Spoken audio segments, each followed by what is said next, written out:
acostumbramos a hacer el cierre con legisladores que representan a las principales fuerzas políticas del país, porque consideramos que el punto de vista de ellos, y en este caso la senadora de la Peña, el senador Menchina y el senador Corral, es fundamental para conocer cómo se visualiza la relación del Estado mexicano con los organismos públicos autónomos. Les comento, senadores, senadora, que a lo largo de estos 2 días hemos venido discutiendo como tema central el que se relaciona con la participación ciudadana alrededor de los organismos públicos autónomos, cómo recuperamos, digamos, cómo mantenemos este componente esencialmente ciudadano que es el que le da origen a los organismos públicos autónomos, y cómo armonizamos el número tan importante de OPAs que tenemos hoy, la visión de Estado que se está construyendo desde las distintas fuerzas políticas del país. Hoy tenemos pues importante proyecto alrededor del Pacto por México, además de otros también igualmente importantes puntos de vista que han planteado por su parte los partidos políticos.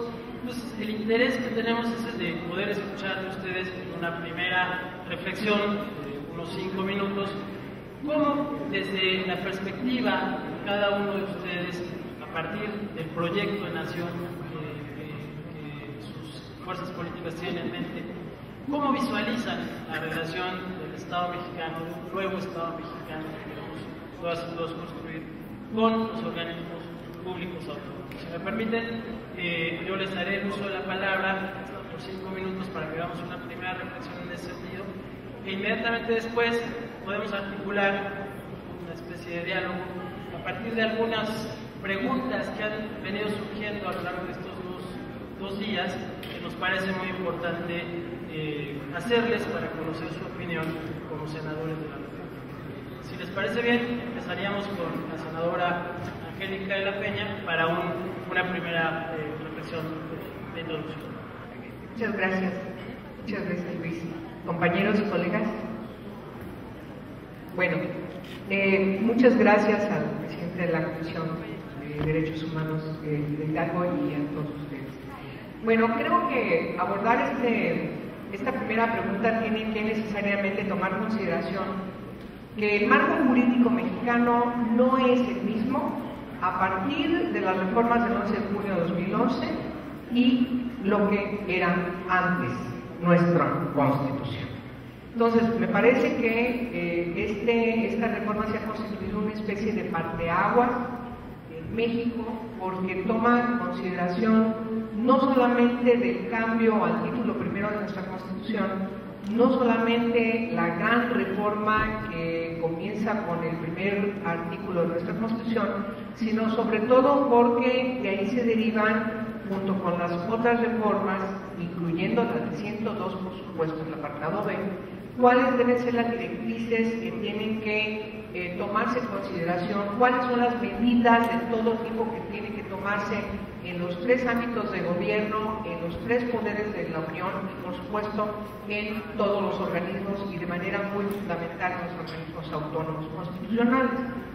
Hay un reclamo ciudadano que tenemos que tomar en consideración, que nos parece que en la medida que estos preceptos permeen en la vida, en la constitución, de las nuevas acciones que tienen que emprenderse por parte de los ombudsman en las 32 entidades federativas y a nivel nacional, obviamente que tendrá, por supuesto, un avance cualitativo y sustantivo respecto del quehacer que tienen que emprender como vigilantes, insisto, de estos grandes preceptos que ahora están inscritos en nuestra Constitución. Y este es un proceso que va a llevarnos un tiempo, nos está llevando un tiempo, al grado de que, por ejemplo, en el caso del Senado y desde la comisión que yo presido, que es la Comisión de Derechos Humanos, estamos ya planteando una ley reglamentaria del artículo primero constitucional, de tal forma que todos esos principios que se derivan, que están inscritos en la Constitución, tengamos todas las posibilidades, no de una interpretación de cada quien como quiera, sino a partir de que los distintos ámbitos de gobierno y los poderes, y por supuesto toda la sociedad, es decir, todo el Estado, tenga muy claro qué significan los principios pro persona, qué significa la progresividad, qué significa, cuál es la trascendencia ahora de que los tratados internacionales sobre derechos humanos estén inscritos en la relevancia que están en la Constitución, pero no solamente, qué significa también tomar consideración de las normas sobre derechos humanos que están en otros tratados que no son tratados de derechos humanos. Es decir, hay una gran cantidad de cuestiones que necesitamos aclarar para que no tenga duda, ninguna autoridad. Es decir, entrar a esta parte de la hermenéutica de lo que motivó durante todos estos años hacia la concreción de esta reforma constitucional, que insisto, legislaturas iban, legislaturas venían, y se fue construyendo una gran cantidad de acervos importantes que finalmente concretan el espíritu del legislativo a la hora de concretar la reforma de estos 11 artículos. Por lo tanto, me parece que la trascendencia que tiene en el país es de una gran relevancia. Vamos a tener condiciones de preponderar los derechos humanos en toda la característica como fueron diseñados desde su configuración siglos atrás. Sobre todo a partir de la etapa moderna derivada de una situación totalmente compleja después de la Segunda Guerra Mundial, que da como origen la nueva organicidad de las Naciones Unidas, concretadas en la Carta de las Naciones Unidas y, por supuesto, el documento más relevante que, aunque no es vinculatorio, que es la Declaración Universal de los Derechos Humanos, por supuesto, conciben principios fundamentales entre todos que se dicen, sobre todo yo me indico uno que es el que hombres, mujeres, niñas, niños de todas las razas constituimos una sola familia humana.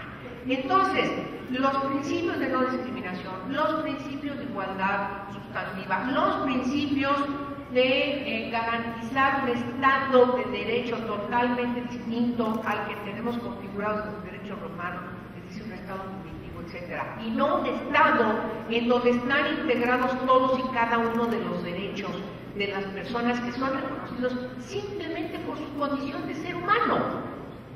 Nace y fenece, y durante todo ese tiempo todos sus derechos son derechos humanos, de tal forma que el Estado tiene que simplemente reglamentar cómo los va a hacer vigentes.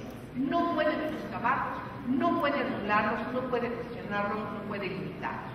Y eso, insisto, ahora en el contexto de nuestra Carta Magna, por supuesto que nos obliga a tomar decisiones trascendentales de tal forma que entendamos que no solamente un derecho humano es transgredido por agentes del Estado cuando se está persiguiendo una posible comisión de delito, sino que el derecho al agua potable y dulce es un derecho humano.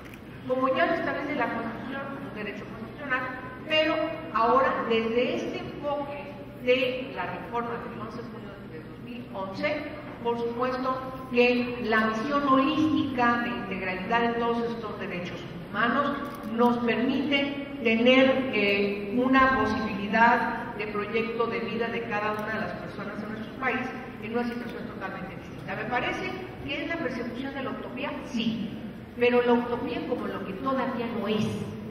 Dejará de serlo en la medida en que lo hagamos realidad. Es decir, pero pasamos de esta visión naturalista a en un enfoque garantista, en donde a partir de políticas que deben garantizar la promoción y deben garantizar el ejercicio pleno y la garantía plena de estos derechos, entonces estamos hablando de cosas totalmente reales, concretas, y los ombudsman de las entidades federativas tienen una gran tarea en ese sentido. Una gran tarea, junto con el ombudsman nacional. No puede haber absolutamente ni la posibilidad de algún derecho que sea exigible en donde tengan ahora que participar de manera relevante para que, insisto, también tomen consideración de la contribución a este nuevo Estado de Derecho que necesitamos concluir y concluir. Gracias, senadora. Senador,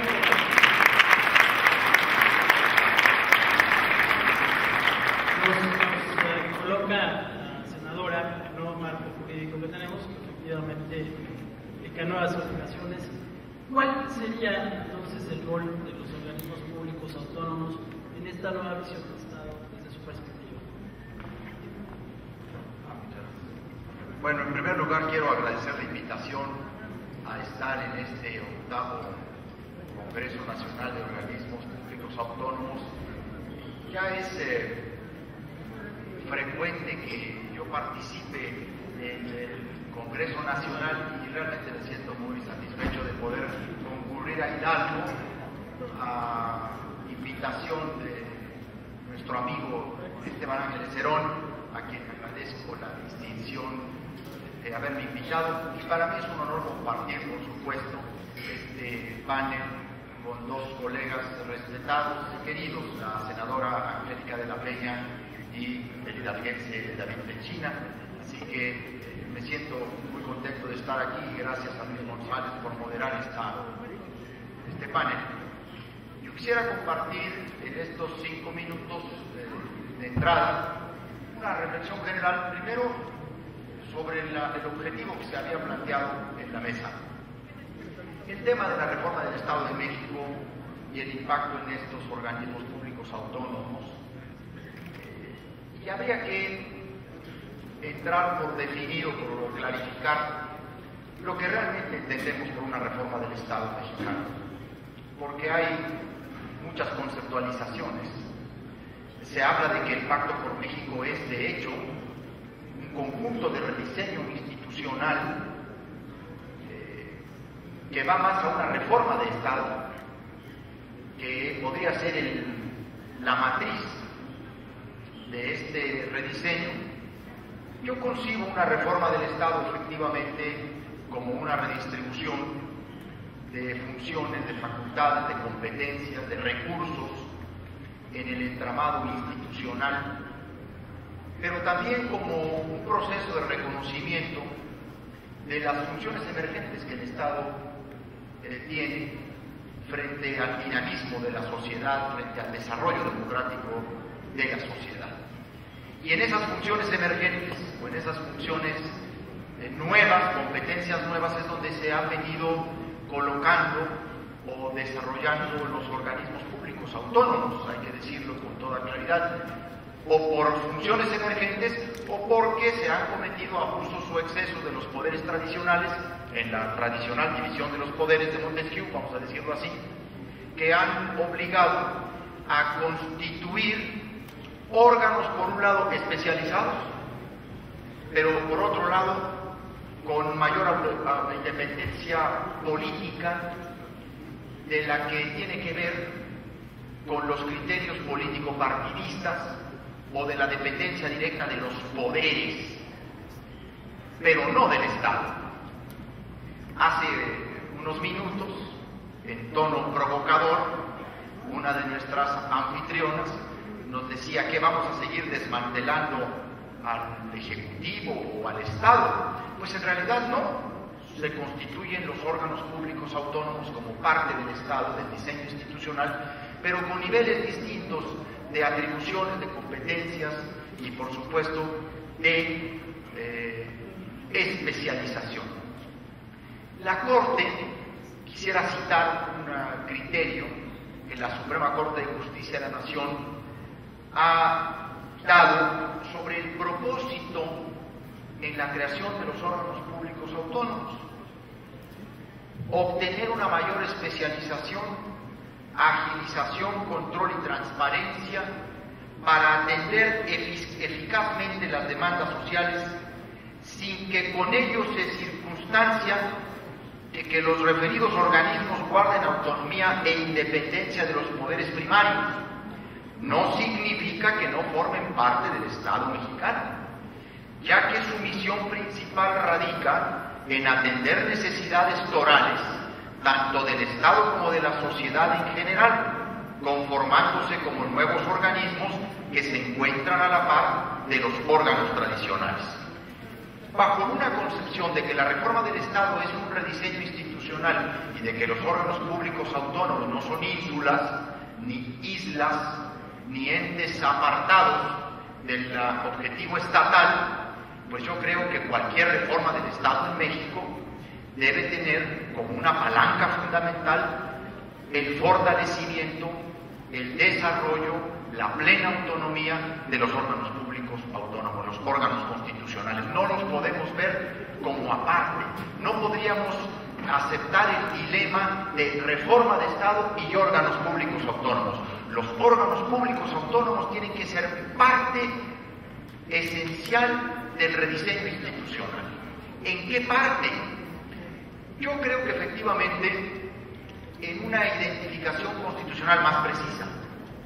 No hay en la Constitución mexicana un capítulo exprofeso que homologue criterios, funciones, no solamente para su integración, sino el tipo de autonomía constitucional conferida.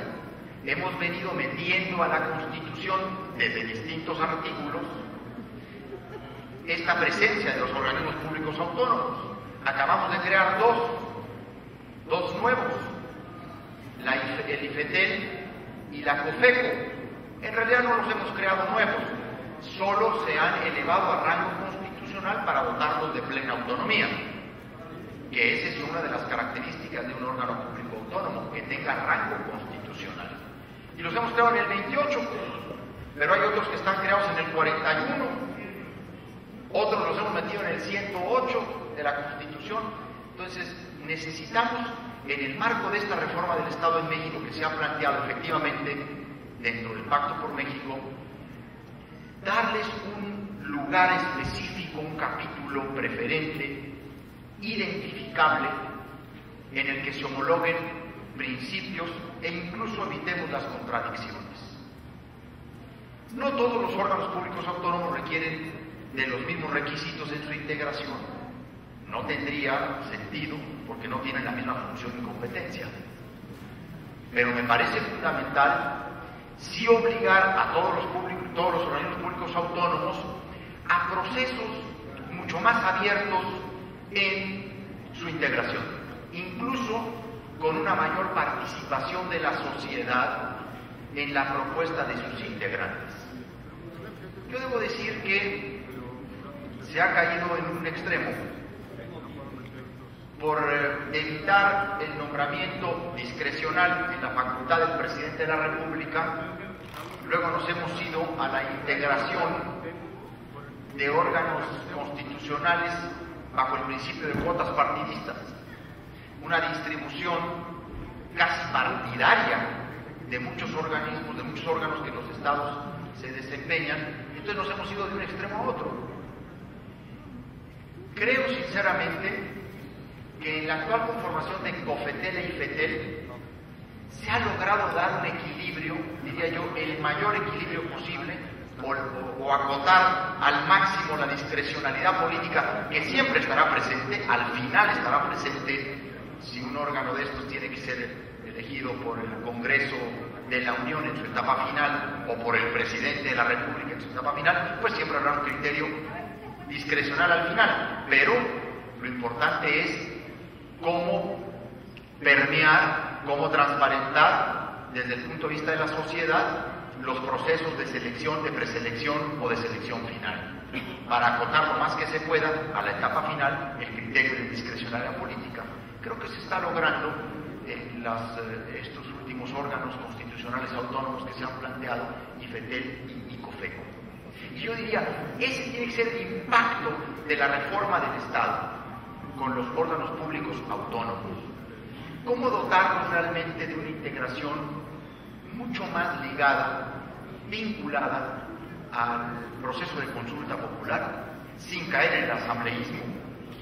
Y por otro lado, los mecanismos de rendición de cuentas, de transparencia, de fiscalización y de vigilancia a que los propios organismos públicos autónomos están llamados. De lo contrario, estas autonomías pueden terminar desvirtuándose y entonces podemos desprestigiar el concepto de autonomía de los órganos públicos si no hay ante quién responder, que no es otra cosa más que el concepto de responsabilidad. La responsabilidad es eso, ante quien responde uno de sus actos. Los organismos públicos autónomos deben de tener en la Constitución mecanismos muy claros de cómo ejercen las responsabilidades que de manera autónoma e independiente están dotados. Y creo que ese es el gran faltante también, para que no creamos que lo que se está haciendo es desmantelar las funciones estatales tradicionales. Ahora está planteado de nueva cuenta una reforma del Estado en muchos sentidos.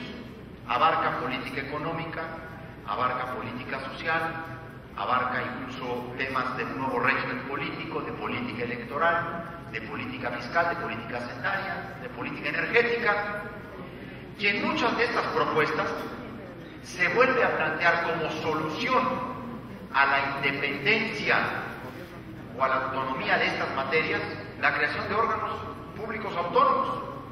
Se está hablando de una reforma energética e inmediatamente se habla de una nueva comisión autónoma de hidrocarburos en México, porque lo que se trata es de asegurar un mayor grado no solo de especialización, sino también de independencia frente a los poderes directamente o a los poderes tradicionales de los actores o de los reguladores. Y se vuelve a hablar de fortalecer a la Comisión Nacional Reguladora de Energía, como cuando se habla de nueva cuenta de la reforma electoral, de un nuevo órgano constitucional autónomo nacional único. Entonces, la reforma del Estado y los órganos públicos autónomos están absolutamente ligados, están absolutamente vinculados. Incluso muchas de las tesis de reforma de Estado terminan en la constitución de un órgano público autónomo.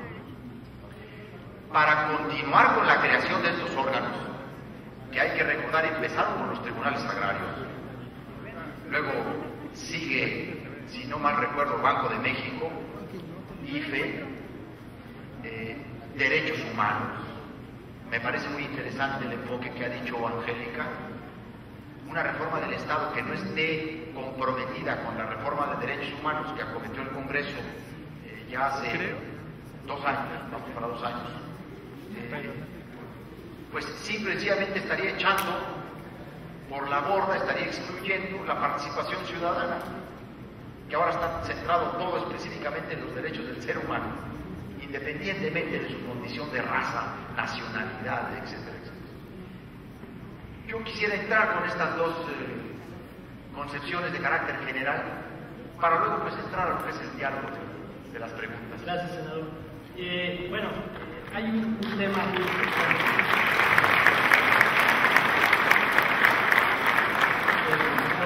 Al final, vamos a retomar una ronda. Tiene que ver justo con los perfiles de los titulares de los órganos autónomos. Especialmente planteado desde esta óptica de especialización que tienen sobre las funciones emergentes a las que usted hacía referencia. Pero me gustaría que el senador Peña nos diera su punto de vista sobre otro componente que usted mencionaba, que tiene que ver con cuál sería la función desde la perspectiva, digamos, de armonización del trabajo ciudadano con la perspectiva de Estado, con este carácter de Estado que efectivamente tienen los órganos autónomos. Hemos insistido mucho acá que los órganos autónomos surgen como órganos ciudadanos, creo, con una distinción ahí un poco artificial y forzada que plantearía que a lo mejor ustedes, senadores, no son ciudadanos, lo cual está equivocado, sin duda, pero creo que más bien el planteamiento va en función de la vocación de representación de un interés público, ¿no? Si pensamos, por ejemplo, en legisladores, bueno, pues ustedes tienen una vinculación partidaria más legítima y tal, pero estos órganos buscan representar un interés esencialmente público que preocupa a las y los ciudadanos. ¿Cómo articulamos, senador Pechina, en su visión, este carácter de instituciones de Estado con esa vocación de órganos ciudadanos de la que presumimos los órganos autónomos? Pues muy buenas tardes, muchísimas gracias. Antes que nada, darle la bienvenida a tantos representantes de todo el país, de diferentes organismos públicos municipios autónomos de diferentes órdenes de gobierno. Para los hidalguenses es un gusto tenerlos en esta su casa. Soy senador por Hidalgo, ese es mi privilegio, y no puedo dejar de mencionar el que los hidalguenses estamos muy contentos y muy atentos de un gran programa que hacen posible ustedes estando presentes aquí.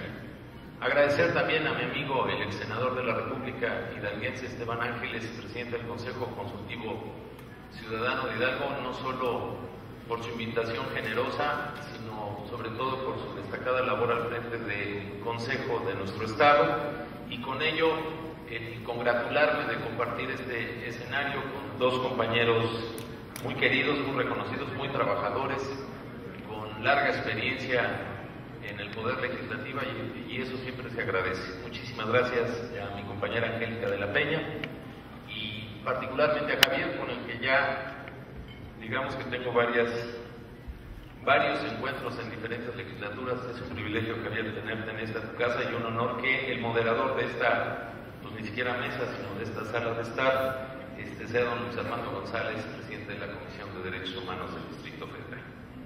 Yo no quisiera dejar de pasar ciertas premisas que me parece que en el debate tenemos que ser muy cuidadosos, y particularmente en los planteamientos. Históricamente, como que allá afuera se entiende que los organismos públicos autónomos, los organismos autónomos públicos, no fueran parte del Estado. De hecho, la provocación de Luis, que seguramente con la inteligencia que le distingue fue eso, de yuxtaponer el concepto de organismo público autónomo del Estado, pues no es así. El nuevo Estado mexicano, el nuevo Estado posmoderno de la humanidad, tiene una conformación distinta de su organización y de la repartición de sus funciones.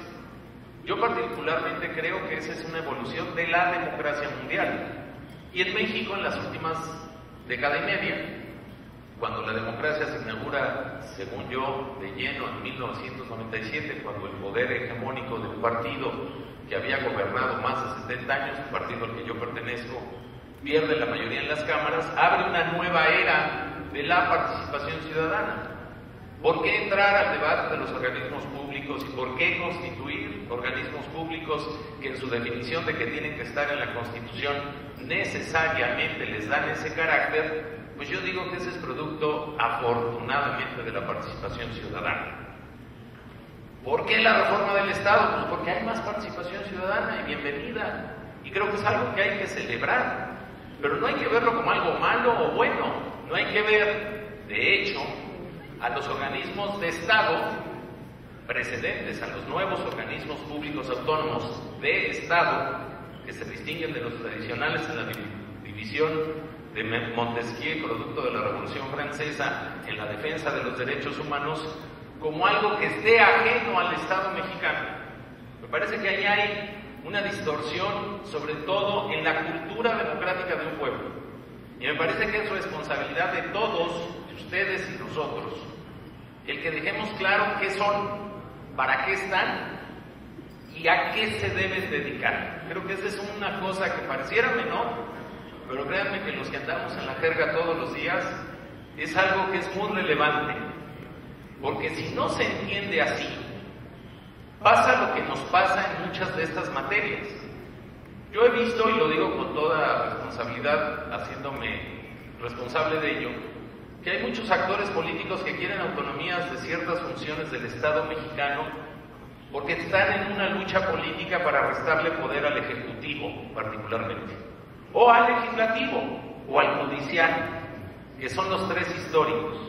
¿Cómo le quitamos poder a este presidente para que no le vaya muy bien? Y no a este, también al anterior y al antes del anterior.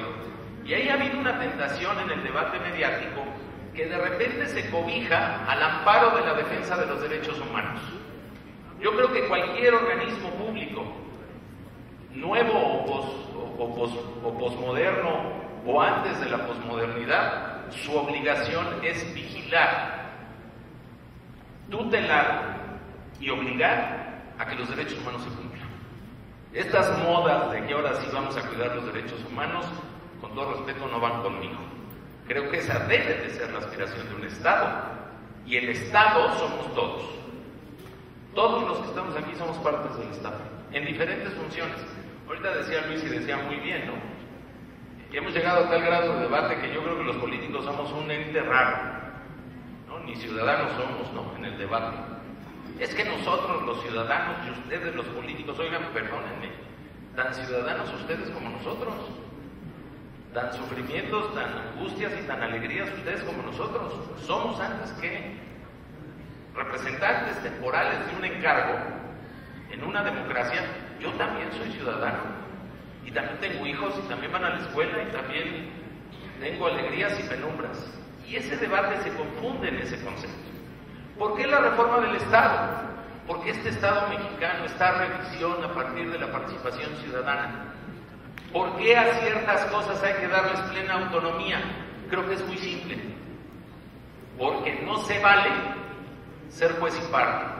Y voy a poner el ejemplo más acabado de las autonomías que sí ha funcionado en nuestro país frente a otras que lamentablemente, y aquí estamos presentes, no han funcionado para México y han sido malas decisiones, no en darles la autonomía, sino en el diseño que escogimos. Un ejemplo bueno, el Banco Central, de un tema muy especializado, es un organismo público, Estado, con autonomía plena, que nos podemos llevar debates y desgarrarnos las vestiduras, pero que difícilmente alguien se va a atrever a decir que su balance es negativo frente al balance de cuando era parte del Ejecutivo la emisión de la moneda. ¿Por qué era malo? Pues porque el presidente en turno decía, pues yo quiero ser muy famoso 6 años, pongan a echar a volar la maquinita de emitir billetes, ¿no? Y vamos a hacer obra, vamos a tener inflación, al final devaluamos y yo ya me voy. Al fin inauguré muchos hospitales. Esa es una fórmula financiera pésima, que se destrozó a partir de los acuerdos de Bretton Woods en Estados Unidos después de la guerra, y que tardamos en tomar esa decisión.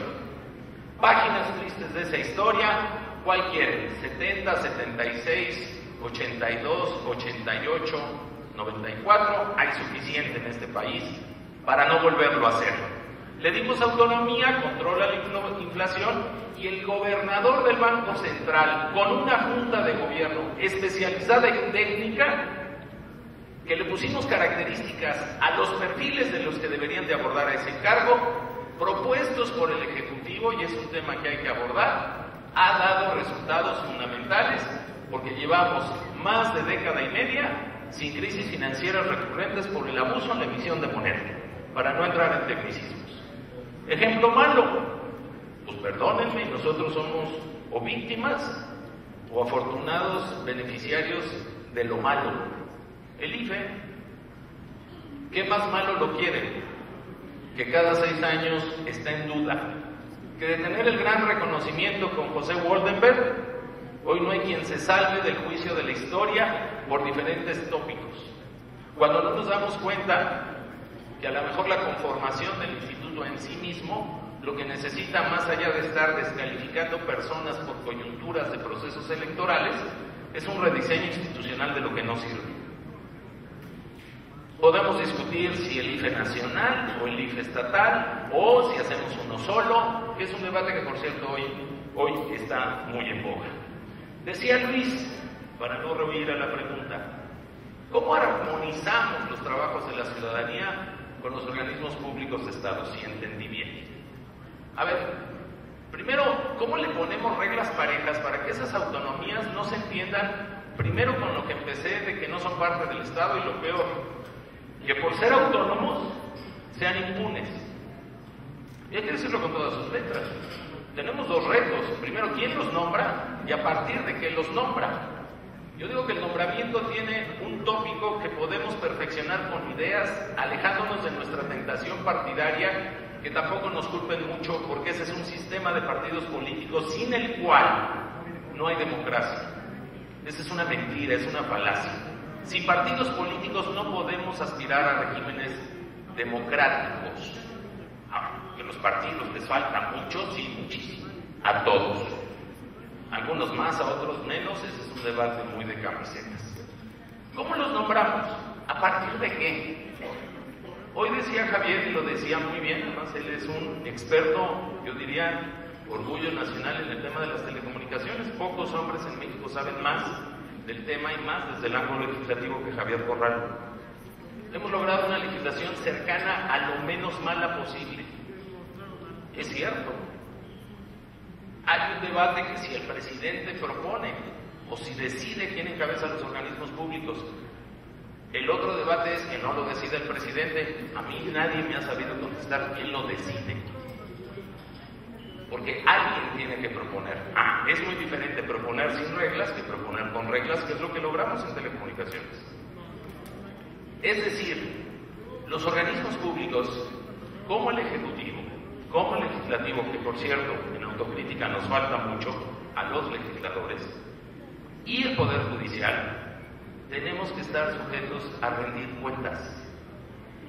Si no rendimos cuentas, no merecemos ser organismos públicos de Estado, porque entonces hay una contradicción en su esencia. ¿Cómo armonizar la participación ciudadana de los organismos públicos? Pues yo diría que son la esencia de la exigencia de la rendición de cuentas. Y la armonización famosa, pues es esa. Porque yo me acuerdo aquel viejo debate, ¿no? Denos autonomía presupuestal, por favor, por favor. Pues eso se llama impunidad. O sea, pues dame lana, ¿no? Te doy lana, pero ¿para qué la quieres? Y se le dio autonomía presupuestal a la Corte. Tuvimos un desfase del gasto de la Corte. Y como la convivencia entre poderes presupone una confabulación de poder, ¿qué estamos obligados a hacer los legisladores? A ponerle reglas. Eso sí nos toca. Ponía Javier, y con esto termino, será porque estoy un poquito contaminado, soy presidente de la Comisión de Energía y en estos días como que el tema casi no ha salido a la luz pública. Acaban de llegar propuestas, el señor presidente presenta la próxima semana y vamos a entrar al debate que los de economía dicen que es la madre de todas las batallas. Yo espero que a mi mamá la dejen en paz y que sea nada más una batalla. Y hay quien ya empieza a decir, la renta petrolera, que es más o menos, amigos, el 40% del Producto Interno Bruto, y para no abrumarnos con tecnicismos, es el 40% de lo que vale la economía. Eso representa la renta petrolera en México. Y ya salió por ahí alguien, con todo respeto, que dice, esa renta petrolera que la maneje un organismo público autónomo. No, pues ya vamos a desaparecer el Ejecutivo. Pero de una vez. Me queda claro que los que dicen eso tienen dos problemas. El primero es porque a lo mejor piensan que toda la vida van a ser oposición. El segundo, de una altísima responsabilidad, es tenemos problemas de educación, de infraestructura, de agua, de salud, de seguridad. Y yo, lamentablemente, seguramente por mi historia profesional, tengo una tendencia econométrica. Las cosas cuestan. Y entonces queremos que se hagan muchas cosas. Y ahora le vamos a quitar la caja. No, eso no se puede. Que no quiere decir que el fondo de la renta petrolera le pongamos todos los canales, candados, elementos y diseños institucionales para que se maneje bien, con transparencia y con honestidad. Pero no en la lucha del poder nos perdamos en el mar de que no, pues este cuate va a tener mucha lana, mejor se la quitamos, no vaya a ser un buen presidente. No, tampoco, Decía nuestra amiga Angélica, y lo decía creo que correctamente, la lucha es vigilar, cuidar, incluso a un plano internacional, los derechos humanos. El agua es un derecho humano. Está bien. Y estoy de acuerdo con ella. Nada más que no caigamos en un sofisma, en un estado que necesita mucho desarrollo. Porque eso, traducido al español, significa que quien no pague el agua no se le puede quitar. Ojo. Y yo no es que no le quiera, o sea, no es que quiera cobrarle. De hecho, ser político a uno le gusta regalar. El problema es, hay agua sin dinero y quién la paga. El Estado mexicano va a asumir que el agua es gratis porque es un derecho humano. Metámoslo a nuestra cuenta. Y si eso es posible, hagámoslo. Suena bien. Hay quien quiere hacer las tarifas de electricidad otro derecho humano. Y pues entonces a CFE le decimos, a ver, compadre, ya no cobres el recibo de la luz, ¿no? Esto es gratis, y va al presupuesto, y entonces revisamos los impuestos porque si no, no alcanza. Es decir, no hagamos de los debates de los derechos humanos, es mi experiencia, medias verdades, porque acaban por ser mentiras completas. Y entonces una cosa es la utopía y otra cosa es la aspiración de que el Estado, con sus tres tradicionales, legislativo, ejecutivo y judicial, más este nuevo producto de la democracia que tiene que estar en la Constitución, lo diseñemos con objetivos claros de nación y no del interés partidario de unos cuantos por sexenio. Porque efectivamente, si nosotros nos ponemos a crear organismos públicos como Sabritas, lo único que estamos haciendo, fíjense bien, es debilitando al Estado mexicano. Porque en la dispersión de funciones, pues ahí nos van las responsabilidades. Un organismo público autónomo mal legislado o mal diseñado que le extrae facultades a otro organismo de Estado, debilita al Estado. Y el Estado no somos los políticos, el Estado somos todos nosotros. El Estado es México como nación. El debate es muy complejo. Bienvenida a la democracia, a la participación ciudadana y justamente cómo se intercala. Pero diseñemos un Estado que le responda al reto no solo de defender los derechos humanos, diseñemos un Estado mexicano que cumpla con la aspiración de vivir en un mejor país. Me parece que ese es el reto, particularmente de los que hacemos las leyes. Muchísimas gracias. Gracias, senador.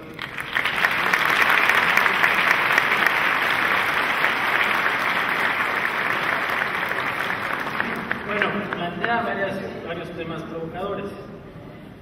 Creo que vale la pena oír las respuestas de los compañeros del panel, pero quisiera que las centráramos en un que efectivamente me parece que tenemos acuerdo que estos organismos públicos autónomos surgen precisamente porque hay espacios que hay que delimitar, porque hay, digamos, circunstancias en las que se puede abusar en unos casos y en otros casos, no necesariamente abusar, pero sí, digamos, hacer preponderante una visión sobre otras que termina cancelando posibilidades.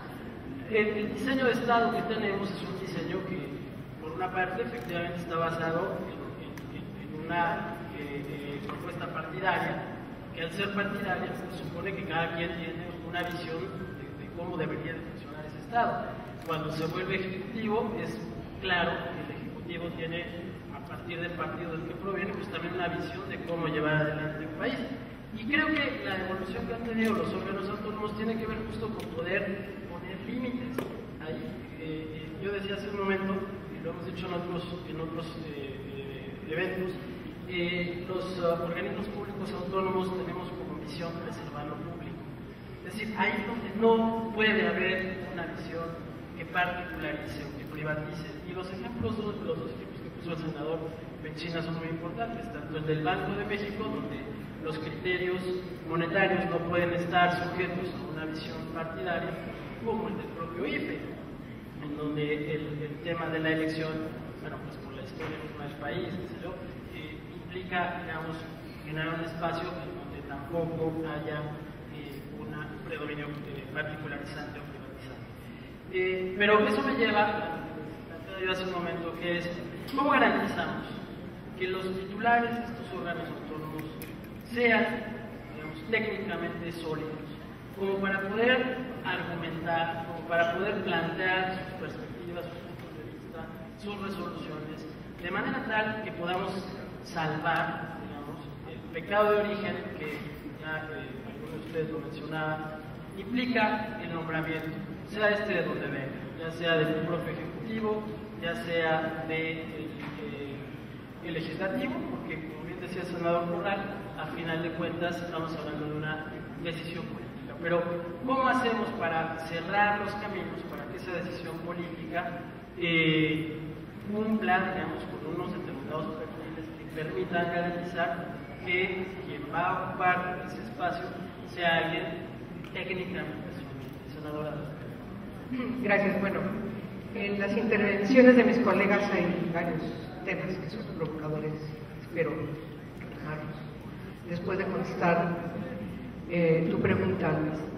Creo que cuando se define en México, siguiendo una dinámica mundial de la constitución de las defensorías, los derechos humanos, ¿no? Como les queramos llamar, y en México las constituimos de manera formal desde el ámbito gubernamental, porque no son organismos no gubernamentales, está claro, viven del erario público, entonces no son organismos no gubernamentales. Tiene una característica distinta en el Estado, efectivamente, son organismos autónomos que siguen procedimientos distintos, de tal forma que entre los requisitos incluso está no haber sido funcionaria pública en un tiempo determinado antes de poder configurar como parte de los aspirantes a estar en estos organismos. Pero bueno, yo creo que de manera general se me vienen 4 cuestiones. En primer lugar, la independencia, siguiendo esta ruta que yo acabo de mencionar, es decir, independencia de los poderes públicos, sobre todo de los poderes públicos que tienen que vigilar. Entonces, eso me parece muy importante. De ahí que el cuestionamiento que hay a muchos organismos de derechos humanos es que al ser cercanos al gobernador de determinada entidad, los hace cercanos también en depender de alguna manera del Ejecutivo Federal. Entonces ahí hay un cuestionamiento por la cercanía de que no se cumple esta independencia y por lo tanto no hay una verdadera autonomía, que es la característica fundamental de estos organismos. Segundo, tiene que tener una profesionalización que ponga en relevancia su formación en la materia a la que está aspirando a conducir. Tercero, tiene que además haber una expertise. Puede ser un gran abogado, puede ser un gran maestro, pero la expertise en la materia me parece que es sumamente relevante. A lo mejor es un gran conocedor del derecho, pero no tiene un conocimiento en la materia de derechos humanos. En la integralidad, insisto, de lo que tiene que ver la materia de derechos humanos. Y por último, se me viene la otra parte, rápidamente, una reflexión muy rápida, la idoneidad. Es decir, yo creo que esta parte de la idoneidad, que quiere decir que además de tener un conocimiento, de tener una experiencia de esta vez, de conocer la historia, cómo se constituyen los derechos humanos, qué significa el proceso que han seguido la definición de los derechos humanos en el derecho internacional y el proceso también, por supuesto, en cada uno de los países. Claro que tiene que tener, por supuesto, una relevancia respecto de la idoneidad, es decir, la militancia. Yo conozco, pero también tengo toda la característica para defender, porque estoy totalmente inmerso en la militancia, en la promoción, en la prevención y, por supuesto, en la protección de los derechos humanos. Insisto, desde este enfoque holístico. Ahora bien, creo que México tiene que dejar muy claro que los equilibrios que tienen las organizaciones de la sociedad civil o los organismos no gubernamentales en esta materia, por supuesto que también tienen una relevancia que no se puede cuestionar. El problema es cuando las competencias, el problema es cuando no existen los canales que permitan que estos organismos que están en el ámbito de la sociedad civil organizada puedan tener también una repercusión en las decisiones que toman los organismos autónomos. Y ese es uno de los cuestionamientos importantes que tenemos que tomar en consideración, porque casi siempre van inscritos en que se exige que haya un cumplimiento de una responsabilidad que obviamente no podemos eludir. De tal forma que, decían mis colegas, la rendición de cuentas, efectivamente lo que estamos discutiendo ahora y próximamente lo veremos en el próximo periodo de sesiones en la gran cantidad de temas que tenemos pendientes, es cómo vamos a incluirnos como Parlamento abierto en esta dinámica mundial de que en la que ya participa México como gobiernos abiertos. A ver, ¿qué vamos a hacer para introducirnos como Parlamento en esta nueva figura mundial del Parlamento abierto, que significa simple y sencillamente que haya una mayor rendición de cuentas, haya una transparencia, haya una información abierta de cada uno de los pasos que se hacen, no solamente del manejo presupuestal que se realiza, que debe ser expedito, tiene que ser abierto, tiene que ser real para que la gente sepa cómo se están manejando los recursos. Y en el caso de los ombudsman, me parece que esa es una parte importante que tiene que también tomarse en consideración, por si no quita mucha autoridad ética, no la autoridad moral, esa es otra cosa, es desde cada quien lo quiere ver. No, estoy hablando desde la ética que tiene que garantizar que la conducción de cada uno de estos organismos y de quienes están al frente de estos organismos simple y sencillamente se basa en el cumplimiento irrestricto de la norma legal. Creo que ese es el parámetro. Y en la norma legal, por supuesto, tiene que quedar muy claro que no puede haber discrecionalidad, que no puede haber una verdad a medias y que se tiene que rendir cuentas de la responsabilidad que se tiene abiertamente a la sociedad. Yo creo que eso es irrestricto. Ahora bien, los derechos humanos. Claro que hay un debate en el mundo. Cuando se configuró el Pacto sobre Derechos Civiles y Políticos, separados del Pacto sobre Derechos Económicos, Sociales y Culturales, estaban fundadas dos cuestiones fundamentales. Los derechos civiles y políticos son garantizados por el Estado parte que aprueba este tratado de manera irrestricta, de facto, no hay cuestionamiento. Yo siempre pongo el ejemplo de Haití. Haití es un Estado derrumbado, no tiene realmente un Estado estructural derivado del temblor. No hay, por lo tanto, si Haití ha asumido, ha aprobado el Pacto sobre Derechos Civiles y Políticos, por supuesto que en aún la situación en la que se encuentra Haití no tendría por qué cuestionarse de ninguna manera la violación de los derechos civiles y políticos de ese país, aún estando en las condiciones en las que se encuentra. El cumplimiento del pacto no puede violentarse. Y en el caso del Pacto sobre Derechos Económicos, Sociales y Culturales, por supuesto que en el preámbulo siempre destaca que los estados tienen que cumplir cada uno de los preceptos que están inscritos en este pacto. Igual pasa con el protocolo de San Salvador, en el sentido de que todo escriba en función de los recursos que va teniendo el Estado para garantizar que efectivamente los derechos económicos, sociales y culturales se cumplen para todas las personas sin ningún tipo de discriminación. ¿Por qué tenemos que discriminar el goce del agua potable y dulce a la población más pobre? ¿La vamos a seguir criminalizando porque es pobre? Yo creo que no. Yo creo que damos una lectura totalmente incorrecta de eso. Por eso es importante que en México y desde el Senado de la República, queridos colegas, aprobemos el protocolo facultativo del Pacto sobre Derechos Económicos, Sociales y Culturales para constituir el comité de este protocolo de tal forma que preponderemos los derechos económicos, sociales y culturales inscritos en este pacto de Naciones Unidas y al que estamos obligadamente vinculados como Estado, todo, no nomás el gobierno, no nomás los tres poderes de la Unión, no nomás los organismos autónomos. Efectivamente, como dice mi colega, la configuración del Estado tiene que ser totalmente distinta a como la veíamos desde la ortodoxia de la teoría del Estado de años atrás. Entonces, yo creo que lo que se tiene que hacer es efectivamente tomar las medidas desde el punto de vista de lo que significa el proceso, de que el agua tiene que pasar a ser dulce, y en el caso de que traigamos el agua que viene de los mares, pues un proceso para quita la sal y, por supuesto, su potabilización, que no es suficiente sea dulce, tiene que entrar a su potabilización para que pueda ser usada, pueda ser tomada, pueda ser consumida por la persona humana, de cualquier edad. Entonces, ese proceso le cuesta al Estado, pero eso no quiere decir que en automático, por la situación de extrema pobreza, a esa población no le hagamos llegar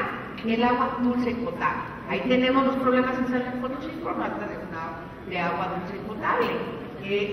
Es decir, tenemos muchos lugares en donde por la situación climática hay una gran situación de falta de agua potable y entonces simple y sencillamente porque es muy costosa no lo vamos a hacer llegar. Yo creo que es responsabilidad del Estado garantizar que un derecho tan fundamental para la vida humana efectivamente no se le pueda regatear a la persona simplemente por su condición de extrema pobreza. Esa es una responsabilidad del Estado y hay que entrar a la resolución de fondo. Y la resolución de fondo nos lleva a otro tipo de problemas que tenemos que asumir como Estado. ¿Cuáles son las situaciones de extrema pobreza y cómo tenemos que resolverla para que, entre otras cosas, este derecho humano junto con otros no sean objeto de una desigualdad social y de una discriminación por la condición de pobreza? Esa es la respuesta, y justamente esa es la línea que tenemos que responder como Estado. Esa es la responsabilidad del Estado, sobre todo de quienes gobiernan, de quienes están al frente de estas instituciones. Entonces, lo pongo nomás como un punteo. No decir, bueno, nos va a costar tanto y entonces ya por ser derechos humanos, entonces eso no se le va a cobrar. No, yo creo que la resolución es mucho más integral y es mucho más de fondo y además afecta a millones de personas y por lo tanto, como responsabilidad del Estado tenemos que ir al fondo de las causas que tenemos que ir resolviendo para garantizar una situación totalmente distinta a la oprobiosa y lamentable que están viviendo las personas, que por su situación de extrema pobreza, por desgracia, viven en una altísima discriminación. Ahora, a organismos autónomos. Yo coincido respecto de que los organismos autónomos no son la panacea. Yo simpatizo con eso. Traigo un debate con mi grupo parlamentario y con el PAN. No me hicieron caso. Pero en esta agenda política alguien planteó que era necesario que el Coneval fuera un organismo autónomo. Y dije, ¿pero por qué? El Coneval, como un organismo desconcentrado, es muy eficiente. Muy eficiente. ¿Cuál es la característica de que el Coneval funcione como es? ¿Por qué lo estamos cuestionando? Pues funciona bien porque está inscrito, está conformado por personalidades doctas, con expertise, técnicamente son las que tienen que estar allí. No llegaron por recomendación sino llegaron por su expertise. Son técnicos especializados en la evaluación de la pobreza y las características de lo que tienen que medir y evaluar y diagnosticar. Y eso es lo que tenemos que hacer. Ese es el gran debate que tenemos quienes estamos en el Congreso, cualquiera de las dos cámaras, los congresos locales, cuando tenemos la responsabilidad de estar decidiendo quiénes son las personalidades que tienen que estar en tal o cual órgano autónomo. Esa es la responsabilidad. Preponderar incluso por encima de su posible militancia partidaria, que es un derecho militar, que es simpatía política por determinado partido, y hay que quitarnos ese prejuicio, preponderar la expertise, la independencia, el profesionalismo, la idoneidad, de tal forma que garanticemos que cuando van a cumplir con esa responsabilidad, la van a cumplir porque tienen todas estas características para estar ahí cumpliendo esa responsabilidad, que por cierto va a tener que estar informando, rindiendo cuentas y va a tener que recibir reclamos al lugar respecto del incumplimiento de tal o cual norma. O sea, me parece que es inherente en toda la democracia que quienes estamos frente a un encargo público lo cumplamos, insisto, perdón por utilizar la palabra irrestrictamente, independientemente de cómo fuimos nombrados. Entonces, a tu pregunta, Luis, yo creo que el reto de los organismos autónomos de derechos humanos, estos 33 que constituyen el ámbito nacional, en las 32 entidades federativas y a nivel nacional, y tú lo sabes muy bien, porque estás al frente de uno de ellos, es que demos cuentas a la sociedad. De tal forma que la responsabilidad que asumimos no sea cuestionada por nadie. Y por cierto, cada vez tenemos que acostumbrarnos más, no como algo extraordinario, sino como algo ordinario y concertino, que los organismos de la sociedad civil efectivamente tienen también que pedirnos cuentas, así como la persona ciudadano común y corriente solito desde su unión de vecinos o qué sé yo, pero también las otras, porque yo creo que México no debe seguir dejando de lado, yo insisto que a veces nos da una especie de escozor quienes están en los cargos públicos recibir a las organizaciones de la sociedad civil, sean asociaciones civiles o sean IAPS, o sea la figura que sea, porque no estamos acostumbrados a rendir cuentas. Aquí yo decido qué hago y entonces estoy obligado a decir que tengo que hacer esto y que lo que hago lo tengo que informar. O sea, es un cambio democrático que yo creo que tenemos que dar pronto en nuestro país, que por cierto, cuando hablamos de reconstrucción del tejido social, también implica eso, darle su lugar a la sociedad, organizada o no, pero que quiere que haya respuestas, como tiene que ser, de cada una de las responsabilidades de quienes están asumiendo una responsabilidad pública. Entonces, me parece que ese es el camino que hay que seguir y no casarnos que efectivamente por ser autónomo ya vamos a garantizar lo otro. No es verdad. Lo que nos va a garantizar que esté cumpliendo bien, sea un organismo desconcentrado, sea un organismo descentralizado o sea un organismo autónomo, es, yo insisto, que asumen su responsabilidad porque tienen todo para asumirla, tienen toda la expertise, tienen toda la profesionalidad y tienen, por término, la idoneidad. Gracias, senador.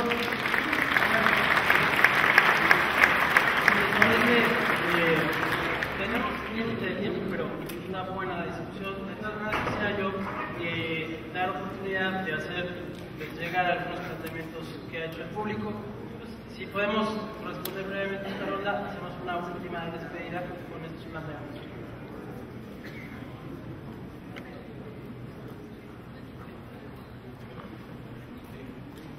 Sobre el tema de los requisitos. Sobre el tema de los requisitos.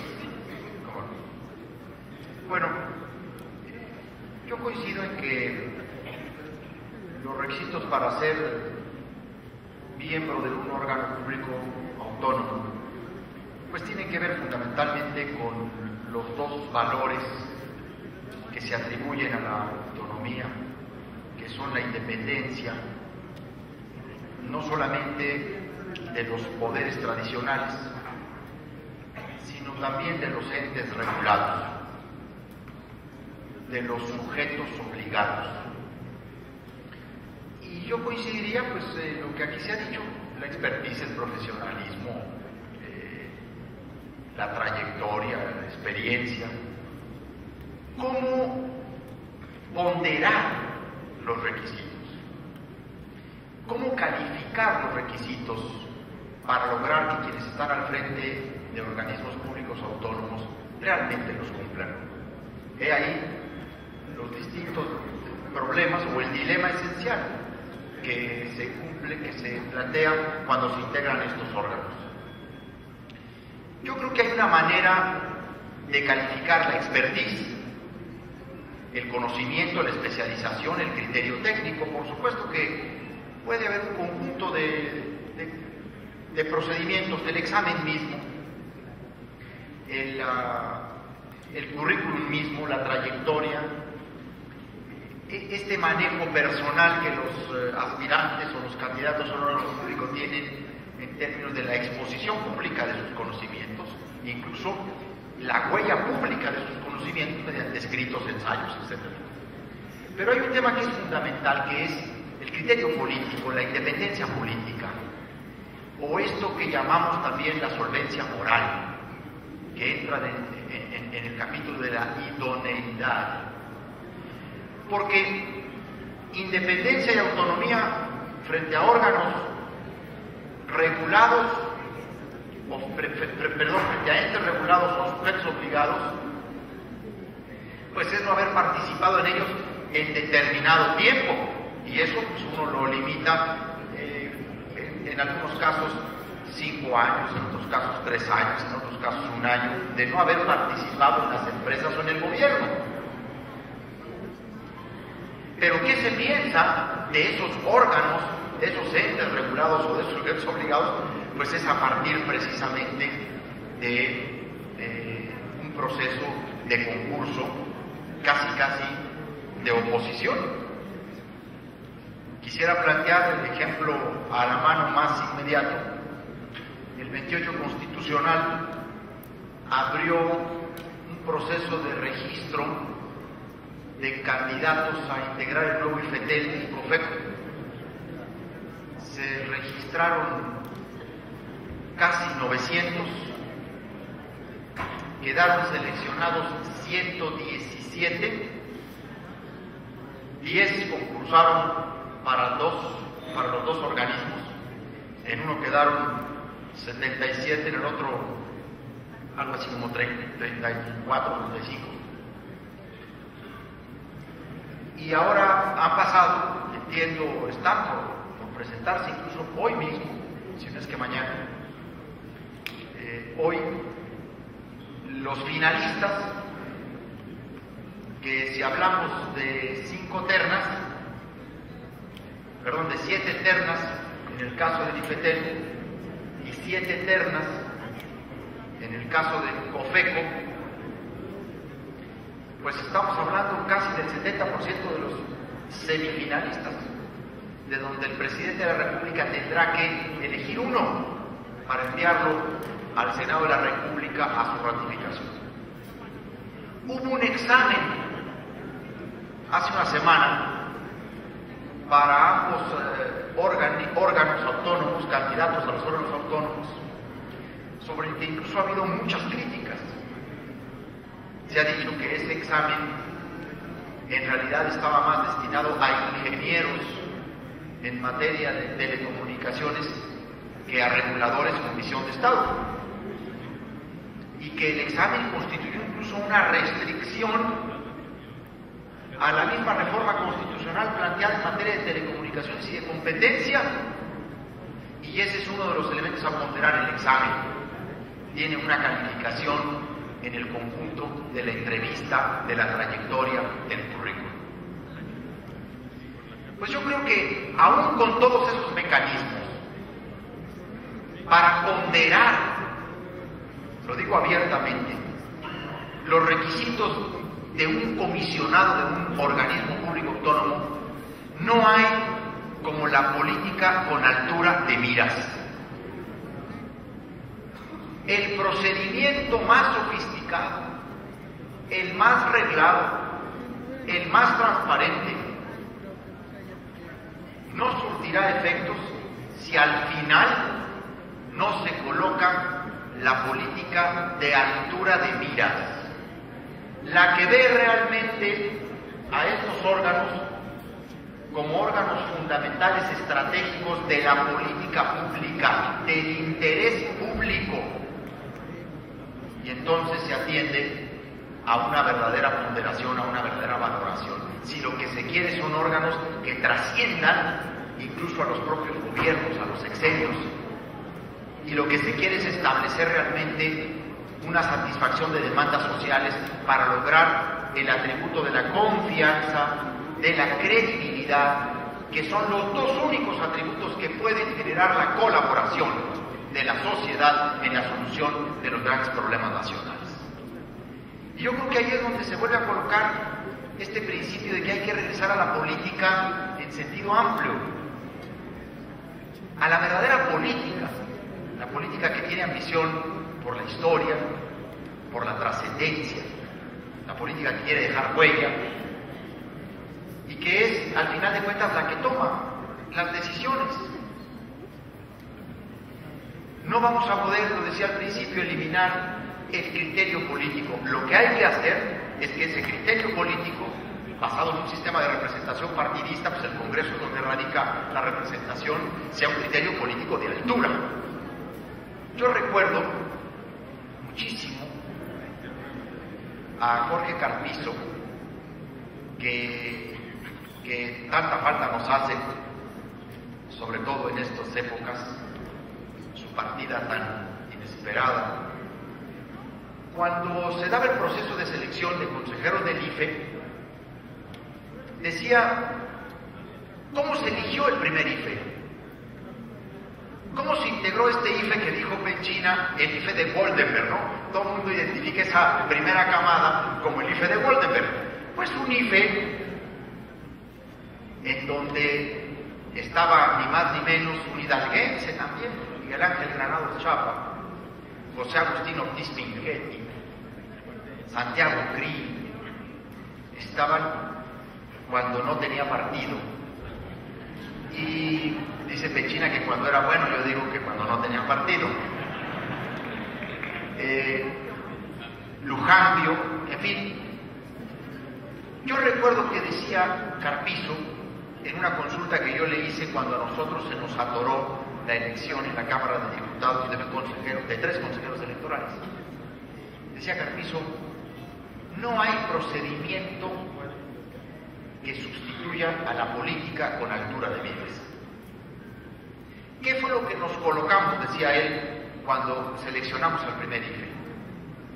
¿Quiénes son los mejores que pueden garantizar los principios de independencia, de autonomía, de especialización, de solvencia moral? ¿A quiénes les interesa su prestigio como personas? ¿Quiénes tienen un concepto de sí mismos o un alto concepto de su imagen propia? Que, por cierto, en muchos países del mundo es un derecho constitucional reconocido, el derecho a la imagen propia, que no es más que la alta concepción que de sí mismo uno tiene y que no arriesga por cualquier cosa, por cualquier interés, por cualquier circunstancia, o menos por un regulado, un interés estrictamente privado. A cualquier procedimiento tiene que acompañársele la política de altura de miras para seleccionar a estos organismos que cumplan con sus objetivos. Y yo creo que lo que más podemos aspirar pues es a ir en el proceso, acotando esa discrecionalidad, para que cuando tenga que llegar la política de altura de miras, pues se escoja fundamentalmente entre los que tengan mayor especialización también y mayor criterio técnico. ¿Cuáles son? Aquí se hablaba hace un momento de la evolución de los órganos públicos autónomos. Bueno, en nuestro país nacieron algunos de ellos por el abuso, o frente al abuso, el exceso. Otros nacieron efectivamente, aquí se dijo por David, frente a temas en los que se requiere un mayor criterio de imparcialidad. El hecho de no ser juez y parte, evidentemente la materia electoral, los derechos humanos, en fin, un asunto tan importante como el de moneda, regulación monetaria, que no estuviera a criterios sexenales, etcétera, etcétera. También han venido por funciones emergentes y por estrictos criterios técnicos. Entonces los requisitos tienen que estar planteados también en función de las competencias de esos órganos. ¿En qué momento deben de participar los poderes? Pues yo creo sinceramente que atendiendo a esa evolución.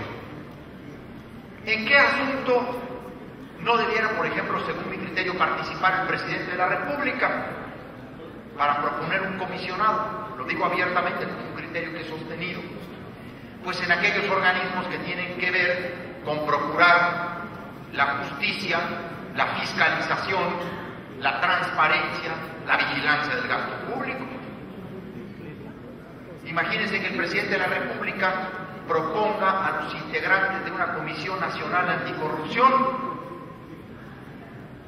o que en la etapa final sea el elemento definitorio, porque todos sabemos, ¿no?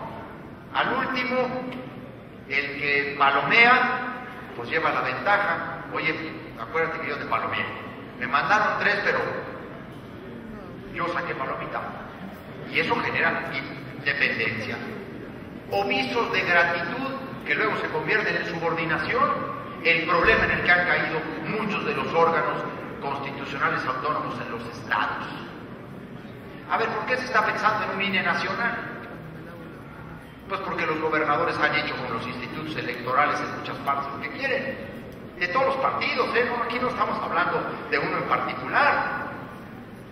Porque el problema del federalismo es precisamente que contagió a gobernadores del PRI, del PAN y del PRD. Llega el gobernador y quiere ser el dueño del Estado, no les da constancia de mayoría, lo interpretan como títulos de propiedad estatal, ¿no? Entonces quieren poner a todos los órganos. Por eso yo sí creo en el federalismo, yo sí creo. Pero en esto que tenemos es feudalismo. Por cierto, el término no es mío, El término es de Genaro Borrego Estrada, para que no vaya a serme reclamado en un momento más. Genaro Borrego Estrada tiene un gran texto sobre feudalismo en México y partidocracia. Entonces, yo creo que además de requisitos hay esta ponderación y la necesidad de volver a colocar una visión de la política en un horizonte más largo.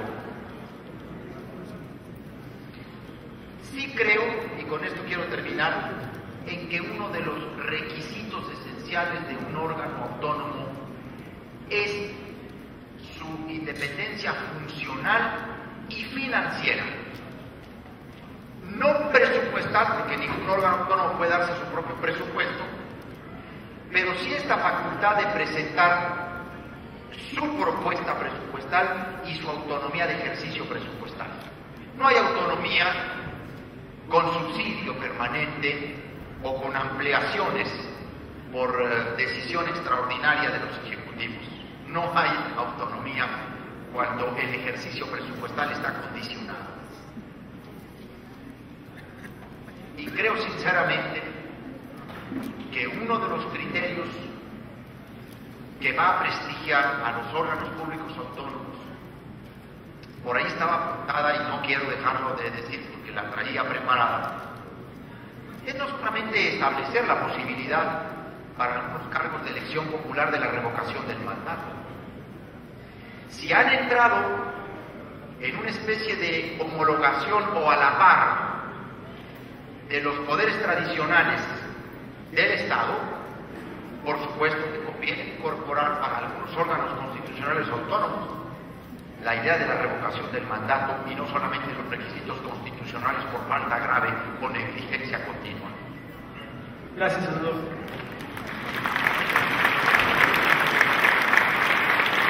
Senador Peña. Sin ánimo de ser repetitivo, yo nada más quisiera apuntar algo en el sentido de este tema famoso del agua o de la luz. Miren, el Estado mexicano en su Constitución en las últimas décadas, y esto también creo que no tiene que ver solo con los partidos, ha consagrado un conjunto de derechos que son aspiraciones del pueblo de México. Cuando los bajamos a la legislación secundaria, el Estado mexicano en su conjunto en las últimas décadas se ha equivocado en no dotar de herramientas para el cumplimiento de los derechos de los mexicanos. Es el derecho a la salud, el derecho a la vivienda, el derecho a muchas cosas. Y cuando el Estado mexicano se fija propósitos, aspiraciones y metas y no las cumple, el Estado mexicano se debilita en sus decisiones y en su autoridad. Yo le podría decir a Angélica que yo encantado firmo la Carta Internacional de Derechos del Agua que sea, la de El Salvador y la de Roma y la de Egipto y la que sea. Pero entonces demos el debate completo. ¿Qué implica firmar eso? ¿Qué compromisos de corto, mediano y largo plazo le implica en obligaciones al Estado mexicano para cumplir con esa aspiración. Y entonces discutámoslo también desde el otro frente. Si es correcto, como creo que lo es, y déjame decirte algo, Angélica, ya es lo que ocurre. Y en los pueblos más retrasados, dada una dispersión, en Hidalgo tenemos 84 municipios y 4.650, hasta donde me quedé, comunidades. A lo mejor ya inauguramos unos esta semana. Nuestra dispersión es amplísima. Y muchos pueblos que tienen agua y que no pagan el suministro del agua, en la gobernabilidad no se les corta el agua. Pero entonces empezamos a hacer una cuenta interminable financiera que impide que los organismos públicos de agua continúen sus inversiones para poder expandir lo que es un derecho. Si el Estado mexicano decide que el agua dulce sea gratis, pues entonces discutamos de dónde va a salir. Y entonces vamos a crear un terreno que a estos sueños a nadie le gusta entrarle, y por eso hablo de debates completos. Tenemos inevitablemente que caer en el tema de los impuestos. Y a lo mejor este es un pueblo que decide que el agua es gratis, pero entonces hay que decidir cuánto es el IVA y cuánto es el ICR y cuántos los impuestos especiales y los derechos. Y a ese debate no estamos dispuestos a entrar. Yo no estoy en contra de que reconozcamos los derechos humanos y que legislemos sobre ellos, pero hagámoslos viables, porque si no, nuestra Constitución pasa a ser un sueño. Y creo que eso, y de eso sí estoy convencido, es que entre más está distante el Estado a través de sus gobiernos y de sus organismos públicos autónomos de realizar esos objetivos, acabamos por debilitar y acabamos por hacer que la población no crea en el Estado. Y eso sí es algo muy peligroso. ¿Cómo hacerle para ser más sólidos los organismos públicos autónomos? Decía Luis. A ver, yo creo que la solidez de los organismos públicos, autónomos o no, para no distinguirlos en el nuevo diseño del Estado mexicano, tienen un gran componente, así, la premisa soñadora, que cada día es menos soñadora, es la participación ciudadana. Hace un rato decía Luis, ¿cuál es el vínculo de la ciudadanía con los organismos públicos autónomos y con el Estado? De los ya constituidos tradicionales, el legislativo, el ejecutivo y el judicial, o la supervisión ciudadana. Todo este cúmulo de grandes cosas que dijo Javier, yo las hubiera coronado así. La cereza del pastel es que todo eso es posible si el ciudadano está atento, si el ciudadano ejerce su libertad, si el ciudadano ejerce su voto, y el ciudadano puede calificar esto de la idoneidad. Por más soñador que suene, creo que es muy sencillo. Si mañana creamos un organismo público autónomo para cuidar a los perros, para no entrar en camisa de 11 varas, y ponemos al frente de él a un mataperros, pues yo espero que la ciudadanía lo denuncie. Y aspiro a que haya reglas para no poner un mataperros. Pero la instancia que puede velar la solidez de los elementos de los organismos de Estado es el ciudadano. Y eso sí debe de ser una consecuencia de un país que avanza rápidamente, aunque tardíamente, en la democracia. Y en eso tendría yo que ser optimista de que esta democracia nos lleve allá para que el mataperros no llegue a presidir el organismo público de los perros, para no entrar aquí en particularidades. ¿Cuáles son los elementos técnicos? Porque también luego nos da por hacer unos zancochados constitucionales dependiendo de la legislatura. Yo creo que esta legislatura va bien, ha hecho tareas que se puso en gran tela de juicio que íbamos a ser capaces de hacer y que ha guardado debates algunos temas por décadas. Nos hemos demostrado que sí estamos atreviéndonos a hacer cambios de fondo en temas ya bien por los poderes fácticos, ya bien por los acuerdos y ya bien por la transitoriedad del tiempo, que siempre los políticos tenemos una salida para patearlos para después, y creo que esa legislatura en eso no es comercial, ahí la llevamos, ahí vamos, y que habría que aprovechar. Autonomía de gestión, garanticemos la autonomía de gestión de los organismos públicos autónomos. pero garanticémosla con normas, no con aspiraciones o con utopías. La autonomía financiera y presupuestal no puedo estar nada más de acuerdo. Rendición de cuentas. Atrevámonos a normar la designación de los que integran los organismos públicos autónomos, tratando de buscando estándares de los procedimientos de designación. Yo estoy totalmente de acuerdo con Javier, y si recuerda algún debate que él y yo tuvimos hace ya muchos años, 12 años para ser concretos. El ser juez y parte no es una moda sexenal. Yo en el sexenio de Vicente Fox, siendo diputado federal, secretario de la Comisión de Presupuesto y Cuenta Pública, propuse un cambio constitucional de mi autoría para que la Auditoría Superior de la Federación absorbiera la función pública y le diéramos autonomía plena. Y si soy serio y soy honesto en lo que digo y lo que hago, hoy debo de proponer lo mismo. Y me parece que el equilibrio del gasto ahí está, que no excluye a que el Ejecutivo tenga sus propios contraleves para que en el proceso de sus decisiones, que por miles ejecuta todos los días, lo haga lo menos mal posible. Pero la revisión, el enjuiciamiento y el ver que se hizo bien el gasto tiene que ser del Poder Legislativo. Yo lo comparto plenamente, y entonces, por lo tanto, lo que comparto también, que creo que es posible legislar, es que hagamos un procedimiento único de designación de estas autonomías. ¿Qué características deben de tener? Miren, lo de menos es si nos acomodamos en el 117, en el 40, en el 5, en el 2, en el 1. Ya bastantes manoseadas le hemos dado a la Constitución como para ponernos muy exquisitos en qué artículo va.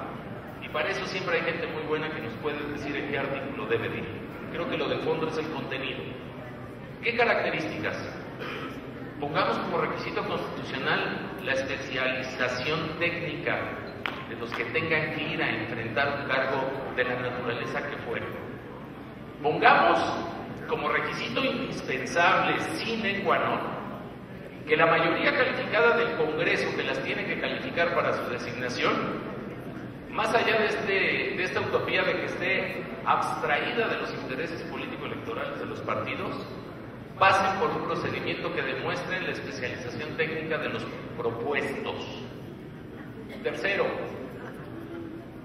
metamos en la revisión de cuentas de carácter mucho más rígido para evaluar realmente el resultado de su gestión y pongamos sobre la mesa la posibilidad de remover del cargo a quien no cumpla con él.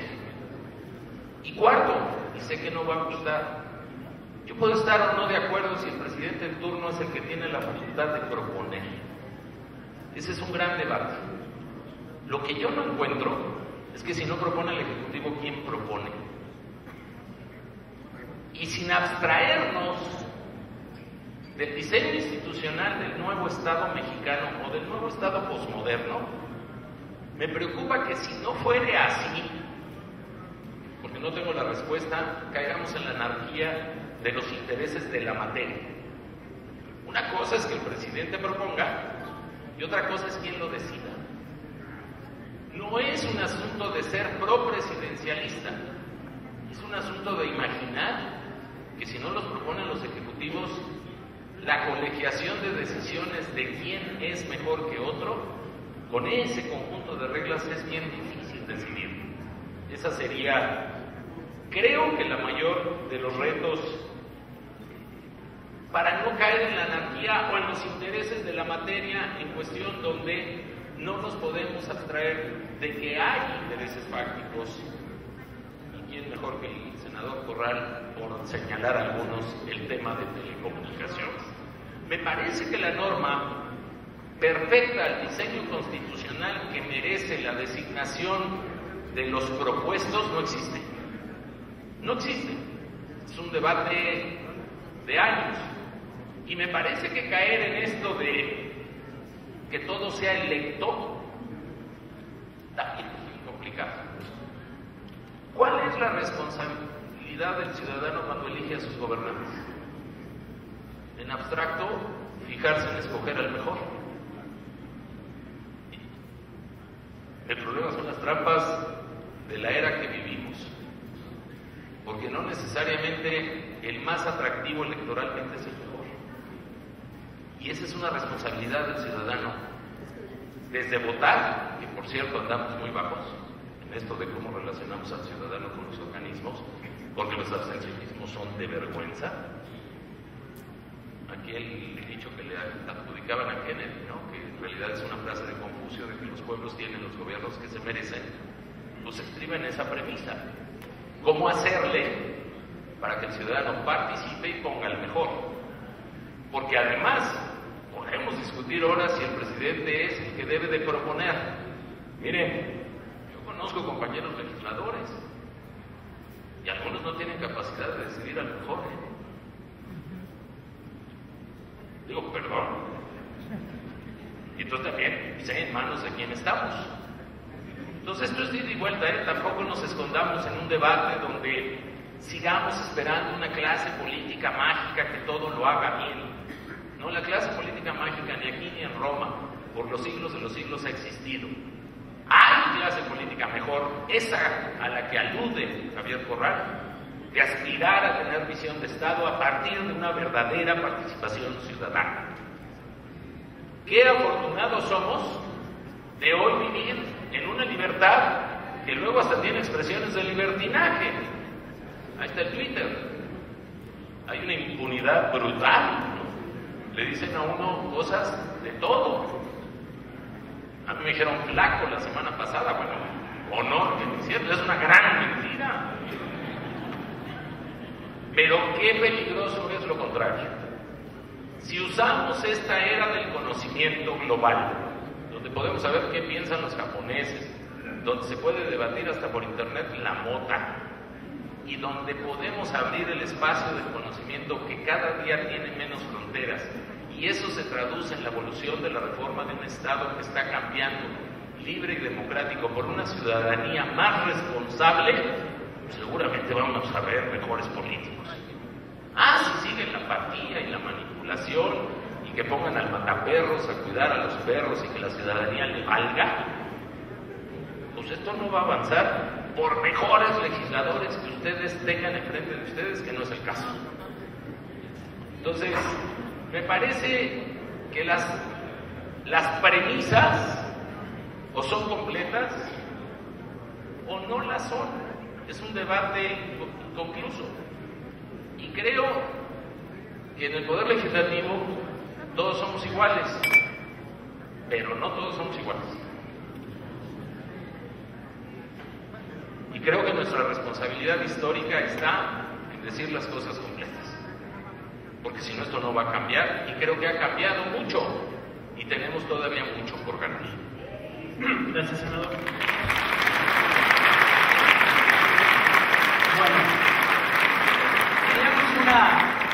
Una final breve, les pediría yo, les voy a plantear 3 ejes sobre los que aborda el interés del público, no sin antes hacer un par de comentarios sin querer ser conclusivo desde luego, pero creo que un acuerdo que podemos tener es que es importante tener controles, tanto controles, digamos, en el momento de la designación, controles para la eventual revocación del mandato, que eso me parece a mí fundamental, de interés del público para que brevemente podamos responder. Hay 3 preocupaciones. Una, que Angélica, tú hablabas de autoridad ética, que deviene de esta idea de la autoridad moral. ¿Cómo se mide esa autoridad moral? Y el segundo tiene que ver con rendición de cuentas. Ya ustedes han planteado algún avance en ese sentido, y una preocupación generalizada tiene que ver con la necesidad de más presupuesto. Ustedes como senadores, necesidad de más presupuesto para los órganos autónomos. Ustedes como senadores tienen que decidir este tipo de cosas. Yo les dejaría estos 3 temas para que ustedes con libertad tomaran el que les pareciera mejor y podamos hacer entonces una reflexión conclusiva de unos 2 minutos. Angélica de la Peña. Gracias, Luis. Bueno, pues sí, el tema, la dificultad que voy a enfrentar es el que después de mí participa el senador, entonces no va a poder contestar. No, para nada. No bromeando. El tema del agua, yo creo que no hay que confundir. Yo nunca dije que deba ser gratuita, nunca. Y efectivamente tampoco estoy de acuerdo en un Estado filantrópico, eso es distinto. O sea, regalarle a la gente, me parece que no es por ahí. Los derechos y las responsabilidades son, me parece que interdependientes. La exigibilidad de un derecho quiere decir también el respetar el derecho de los demás, pero cuando exiges también gozar de determinado estado de vida, significa que tú tienes que tener una corresponsabilidad en la construcción de ese estado de vida, cosa que no pasa en nuestro país. Es decir, hay una exigibilidad, seguramente al senador cuando anda en campaña y llega a estos municipios paupérrimos que tiene el estado de Hidalgo y que todos conocemos, en donde no hay agua potable, seguramente llegan y le piden que, entre otras cosas, que promueva desde su responsabilidad cuando gane, que promueva que haya este tipo de servicios, entre otros el agua potable. Y la responsabilidad es de que no llegue él como un dios a poner el agua potable, sino que haya las políticas que permitan utilizar la gobernanza de tal forma que se construyan todas las políticas, me encanta que se indique aquí la política, para que efectivamente quienes tengan una responsabilidad de poder y de decisión coadyuve para que los más desfavorecidos puedan tener mejores condiciones de vida, por supuesto aportando lo que tienen que aportar. Insisto, el Estado filantrópico me parece verdaderamente nefasto. Y lo mismo podemos aplicar al derecho a la vivienda. O sea, ya creo que derecho y garantía, efectivamente, me parece que es por allí por donde tenemos que. No se debe malinterpretar lo que yo digo. Lo que yo digo es que la ciudadanía quiere decir también que las personas son consideradas como sujetos de derechos y toman decisiones para cambiar también su estado de cosas. El problema es cuando no tienen condiciones de tomar decisiones o cuando las proponen, simple y sencillamente no son tomadas en consideración. Ese es, desde mi punto de vista, lo que tendremos que trabajar en la construcción de esta nueva política, de lo que tiene que hacer el político y la política. Yo vindico ser política, porque yo pienso desde este aspecto. Es una especie de control, a propósito de la pregunta que tú estás haciendo. Entonces, me parece que en ese sentido, cuando estamos hablando de que quien asume una responsabilidad porque está en un espacio de poder y de decisión, necesariamente tiene que responder con lo que hace, cómo lo hace y cómo, insisto, rinde cuentas de esa responsabilidad. Me parece que eso es inherente. No estamos acostumbrados, no estamos acostumbrados. Tenemos que construir esa forma de la política para que tenga una responsabilidad hacia quienes nos eligieron o quienes tomaron decisión frente a quien tomó la decisión, etcétera, etcétera. Insisto, hay un recurso público y por lo tanto tenemos obligación de decir cómo gastamos ese recurso público. Y en ese aspecto me recuerda, a propósito de la otra pregunta que nos haces, que es preocupación del auditorio, de que miren, yo conozco, no voy a decir quiénes, pero yo conozco colegas de ustedes, ombudsman de los estados, y yo no sé, ustedes dirán si miento o no miento, si es general o no, pero yo conozco quienes se la pasan un buen rato haciendo lobby en la oficina del subsecretario de gobierno de su entidad, pidiendo que les suelten el recurso que ha sido aprobado por su congreso local. Me parece que eso es verdaderamente nefasto para un organismo de derechos humanos. Entonces, la independencia del ejercicio presupuestal, por supuesto, que tiene que ver también con la autonomía que deben tener los organismos autónomos. Eso no quiere decir efectivamente que se gaste dinero como quieran, sino que no tenga que pasar por la autoridad gubernamental, que al final de cuentas lo único que va a hacer es utilizarla y lo va a dejar a esa personalidad, o los deja semanas enteras, días enteros, horas enteras, en función de las cuestiones que está decidiendo también ese órgano autónomo de derechos humanos. Te voy a castigar. ¿Por qué? Porque decidiste esto o esto. Entonces, me parece que ese tipo de cuestiones suceden, son cosas que efectivamente pasan. Yo lo he oído de algunas de algunos ombudsman estatales, y yo creo que eso hay que corregir. Ahora, la autoridad ética, yo insisto mucho en la autoridad ética más en la cuestión moral, porque la ética simple y sencillamente nos remite a una cuestión legal. Es decir, tú tienes una norma que tienes que respetar estrictamente y no darle vuelta o no actuar de manera corrupta o actuar simulando que vas a cumplir. La cuestión moral me parece que es algo más intrínseco de la persona, que frente a una responsabilidad pública yo creo que lo que tiene que prevalecer es la ética del cumplimiento de una norma legal. Y en ese aspecto en México tenemos un gran reto respecto de que las normas que nos dotamos efectivamente tienen que cumplirse, que no tienen que quedar ahí como una letra muerta.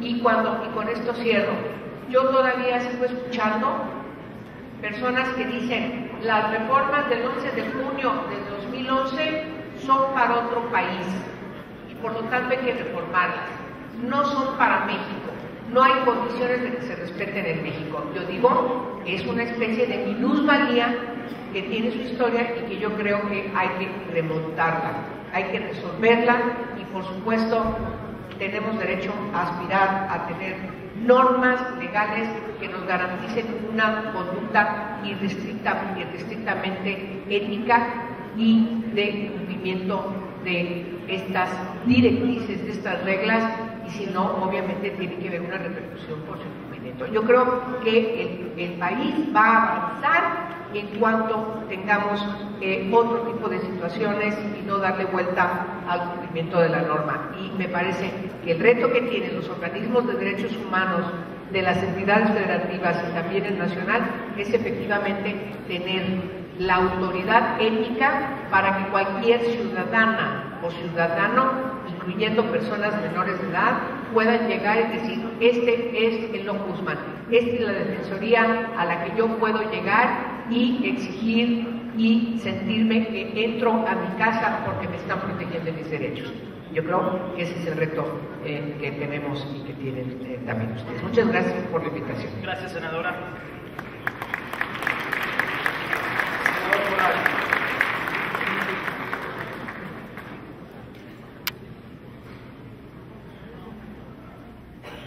Bueno, ya no quiero ser yo reiterativo. ¿Cómo medir la autoridad moral o el desempeño ético de una persona? Pues no hay otra manera más que su propio tránsito por la vida.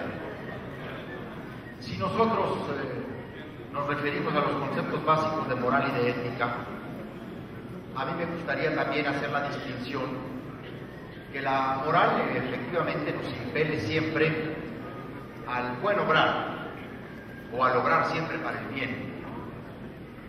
Y si nos referimos a la ética, habría que retomar aquel enorme tratado del político y el científico de Max Weber, donde distinguió la ética de la convicción y la ética de la responsabilidad. Yo creo que quienes aspiran y forman parte de los órganos públicos autónomos debieran por lo menos acreditar una ética de la responsabilidad. Incluso me atreveré a decir que aquellos que ejercen una ética exclusivamente de la convicción pues no son tan idóneos para el desempeño de las funciones públicas, donde se requiere no solamente del criterio de imparcialidad en torno de materias a regular, sino también de neutralidad conceptual o ideológica, porque muchas de las grandes decisiones pasan por esas valoraciones. Lo que no puede faltar es la ética de la responsabilidad. Y esa ética, lo único en donde está es en nuestra propia vida, en nuestro tránsito. La congruencia entre el decir y el hacer. La congruencia entre lo que uno ha postulado hace 10 años, 20 años, 5 años o 2 años.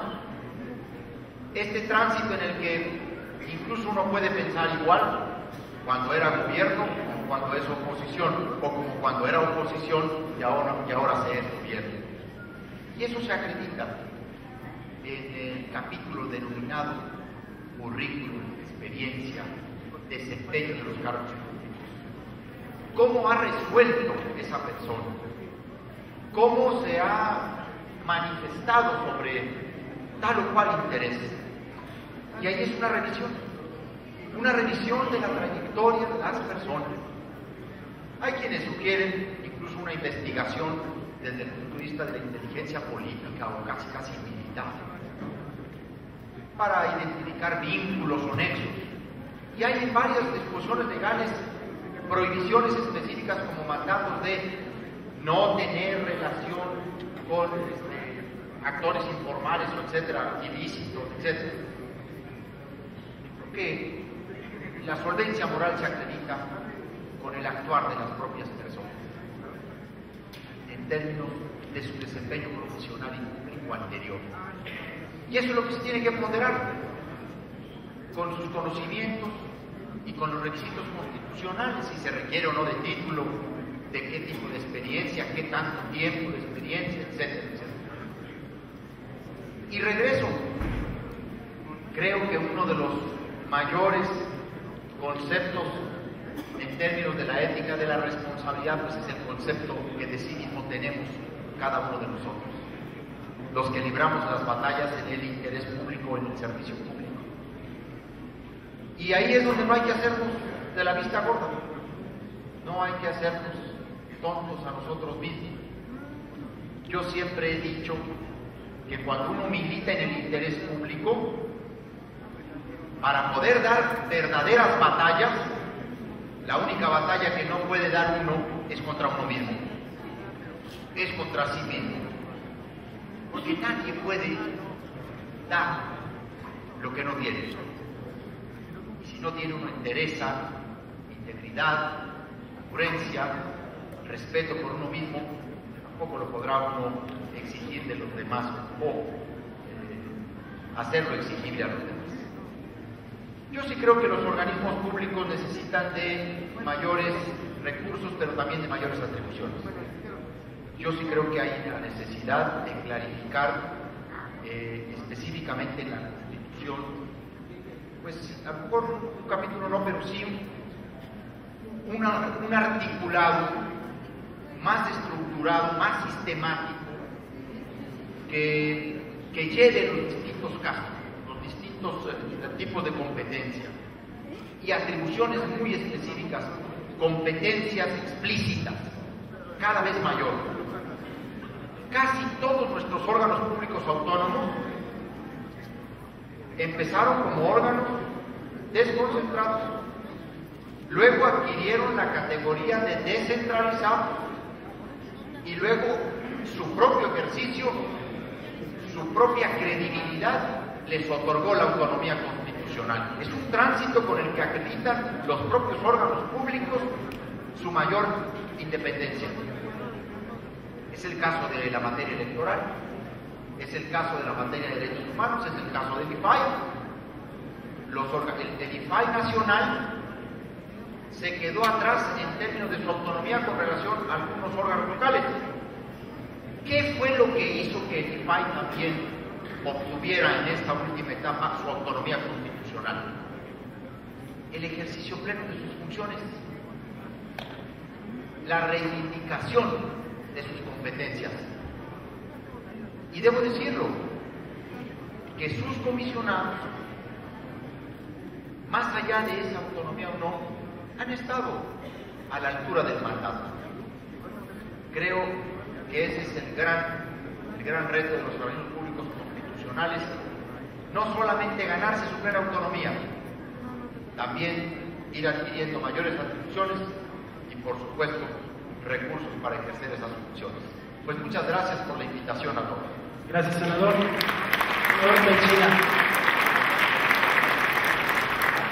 Sé que estamos al límite del tiempo, yo no quiero repetir lo que ya se ha dicho aquí, pero me parece que ustedes hicieron un congreso también para cumplir con unos legisladores que legislan y que toman y deben de tomar decisiones, y sí me atrevo a lanzar aparte de esta espléndida disertación de Javier en términos de ética y moral, sin caer en el terreno de un debate, una discusión o una aportación de ideas filosóficas que ya hizo de manera muy correcta, que nosotros tenemos que aprender y decidir cómo llevar la ética y la moral a las normas, en lo posible para hacerla realidad. Yo ya lancé en mi intervención pasada el tema de que la garantía de ser un buen gobierno no está solo en el que gobierna, sino en el que pone al gobierno, y más en una democracia. Reitero, hay una altísima responsabilidad ciudadana, y mientras la ciudadanía no participe, alguien me decía, me mandó un recadito que tampoco participan en las elecciones porque los políticos somos muy malos. A ver, pues entonces esto nunca se va a arreglar. Con mayor razón, si los políticos somos muy malos, participen. Es un asunto de responsabilidad propia. Creo que la salida no está ahí. Y perdón que no me refiero a quién porque no me dijo su nombre. Creo que la autoridad ética y moral es ex ante y ex post. Ex ante para fijarnos reglas que traduzcamos en normas legales, para garantizar un mínimo para que el mataperros no sea mataperros y lo pongamos a cuidar perros. Ahí debe de haber una tabla mínima, particularmente en la materia que va a desempeñar. No vayamos a poner ingenieros donde necesitamos doctores, y lo hago muy simple en una metáfora por lo acotado del tiempo. Pero también es ex ante, y creo que sí está a discusión las causales de remoción del cargo, de cualquiera, y creo que ese es un debate pendiente en México. El organismo público autónomo no puede depender del caudillismo de las personas. Los legisladores estamos obligados a normarlo para generar un acervo histórico del que nos sintamos orgullosos. Hay hombres que han marcado la historia de muchas instituciones: Justo Sierra en educación, o Torres Bodet, por decir dos al aire. No, en el avance del Estado democrático, participación ciudadana, buenas leyes y revisión de cuentas con consecuencias, me parece que es algo urgente, que nosotros tenemos que asumir nuestra responsabilidad, aparte del tema aspiracional de la moral y la ética. Y no puedo soslayar algo que me preguntaron, y que me imagino que todo el mundo está aquí pendiente, que mis compañeros no sé si se les olvidó o no quisieron entrarle, que es el tema presupuestal. ¿Cómo darles más lana? Pues de eso se trata, ¿no? Pues miren, es muy fácil. El Estado mexicano en las últimas 3 décadas se despatrimonializó. Tenemos que tomar decisiones para volverle a dar dotación patrimonial al Estado mexicano. Ahí está el debate fiscal, el energético. ¿Para qué los aburro? Ese va a haber mucho de aquí a diciembre. Pero ¿cómo legitimar el presupuesto de cada institución? Pues miren, lo más elemental posible. Primero, tracémoslos iguales. Segundo, pongamos los objetivos muy claros frente al poder público de qué es lo que tienen que cumplir y cuál es su función. Y coticémoslo. Y sobre resultados, hagamos un toma y daca de la sociedad sin desconocer que al tema que no hay que eludirle nunca es al tema de los ingresos. Todo el mundo habla de gasto, todo el mundo le gusta hacer debates de gasto público, y más los interesados. Nadie habla de los impuestos. Asumamos nuestra responsabilidad, Esto es de ida y vuelta. No conozco, y créanme que conozco el tema, todavía un ejido, una parcela que le eche una semillita y salga dinero. Si nos fijamos los objetivos, los planteamos y damos resultados, tengamos el debate completo y dotemos a todos los organismos públicos del presupuesto mínimo indispensable en la austeridad republicana que merece el Estado mexicano para hacerlos viables, o nuestra Constitución va a seguir siendo en muchas cosas un cúmulo de aspiraciones y vamos a seguir debilitando al Estado en el que vivimos todos. Por su atención, muchas gracias. Gracias, senador. Bueno, pues, como se imaginan, es muy difícil moderar a legisladores, entonces el tiempo se nos fue pero creo que ha sido muy interesante la charla. Sin más, les doy las gracias por haber estado aquí, senadora, senadores, muchísimas gracias por recibirnos en Hidalgo, y gracias a todas y todos ustedes por haber estado pacientemente atendiendo este panel.